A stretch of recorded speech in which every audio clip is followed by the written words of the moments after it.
नमस्कार. बुलेटिन 13च्या निवडणुकीच्या विशेष बातमीपत्रात आपले स्वागत.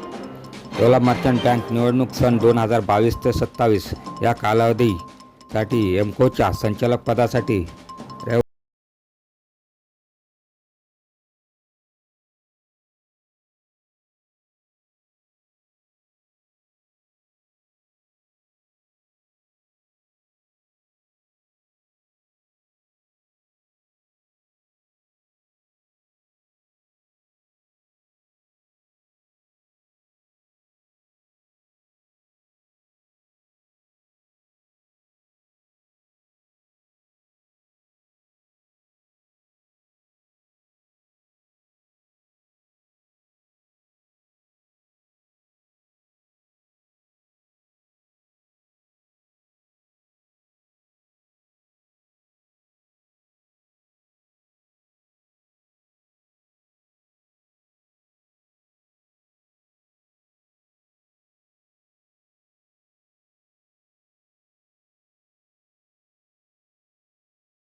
नुकत्याच झालेल्या येवला मर्चंट्स कोऑपरेटिव्ह बँकेच्या 2022 ते 27 या निवडणुकीमध्ये आम्ही सर्व उमेदवारांनी मिळून समृद्धी पॅनलची निर्मिती केली होती आणि या निवडणुकीमध्ये मतदारांनी आम्हाला खूप भरघोस प्रेम आणि आशीर्वाद दिलेले आहे.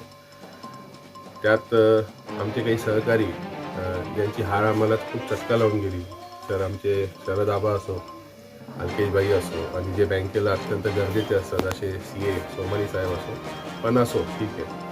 मतदार राजांनी जे कल दिला आहे तो आम्हाला पूर्णपणे मान्य आहे व निवडून आलेले सर्वच्या सर्व 15 संचालक आम्ही एक जिल्ह्याने आणि एक डिग्रीने काम करून बँकेला पुन्हा गतवैभव प्राप्त करून देऊ आणि पुन्हा एकदा सर्व सभासदांचे मनापासून खूप खूप खूप आभार.